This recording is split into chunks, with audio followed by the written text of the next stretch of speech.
एक पूरी की पूरी कहानी, और वो भी सिर्फ 1 मिनट में। सुनने में थोड़ा अजीब लगता है ना कि ये कैसे हो सकता है, लेकिन सच तो ये है कि कुछ कहानियां बस चंद लफ्जों में वो असर कर जाती हैं जो शायद मोटी मोटी किताबें भी ना कर पाएं। तो आज हम एक ऐसी ही छोटी सी कहानी के पीछे छिपे राज को समझने की कोशिश करेंगे।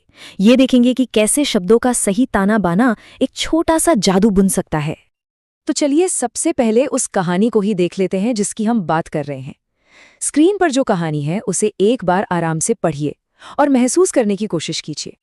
पढ़ लिया है ना? बिल्कुल सीधी सादी सी, लेकिन दिल पर असर करती है। अब सवाल यही उठता है कि आखिर कैसे?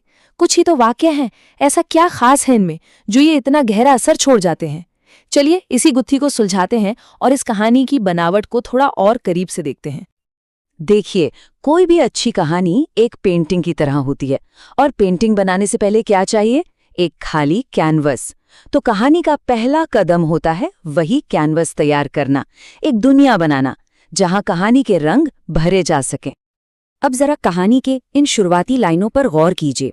रात का समय था, चांदनी फैली हुई थी, नेहा बालकनी में थी। ये सिर्फ डिटेल्स नहीं है ना? ये सब मिलकर एक माहौल बना रहे हैं। कैसा माहौल? बिल्कुल शांत, सुकून वाला, और हाँ, थोड़ा सा रोमांटिक भी। और ठीक इसी सीन में हमें मिलवाया जाता है हमारी कहानी की मेन कैरेक्टर नेहा से। तो देखा कितनी सफाई से कहानी की बुनियाद रखी गई है। हमारे पास माहौल है, हमारे पास किरदार है, और एक एक्शन भी है। बस इन 3 चीजों से ही हमारे दिमाग में पूरी तस्वीर साफ हो जाती है, बिना किसी फालतू डिटेल के। अच्छा, कहानी लिखने की जो कला है ना, उसमें इस शुरुआती तैयारी को एक नाम दिया गया है, एक्सपोजिशन। सीधी भाषा में कहें तो ये कहानी का वो हिस्सा है जो बताता है कि भाई सीन क्या है, कौन लोग हैं और हम कहाँ हैं। इसके बिना तो कहानी शुरू ही नहीं हो सकती, बिल्कुल हवा में लटकी हुई लगती है। ऑलराइट, तो हमारा स्टेज तैयार है, किरदार भी आ चुका है। अब कहानी को आगे बढ़ाने का टाइम है। अब वो हिस्सा आएगा जहां से कहानी में एक टेंशन, एक उम्मीद, एक खिंचाव आना शुरू होता है। और ठीक उसी वक्त एंट्री होती है कबीर की, और वो जो सवाल पूछता है ना, जरा उस पर ध्यान दीजिए। तुम्हें याद है?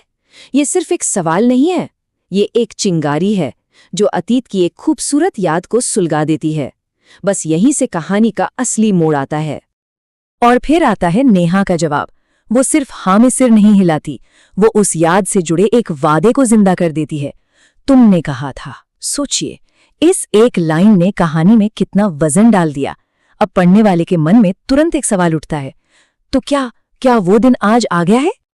कहानी का ये जो हिस्सा होता है ना, जहां टेंशन धीरे धीरे बढ़ता है, हमारी दिलचस्पी बढ़ती जाती है, इसे कहते हैं राइजिंग एक्शन। मतलब एक्शन अब ऊपर की तरफ जा रहा है। यह हमें कहानी के सबसे जरूरी पल यानी क्लाइमैक्स के लिए तैयार करता है।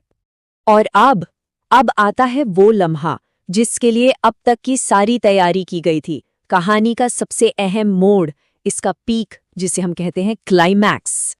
सिर्फ 4 शब्द, आज वही दिन है, एंड बूम, एक ही झटके में वो पुराना वादा आज की हकीकत बन गया।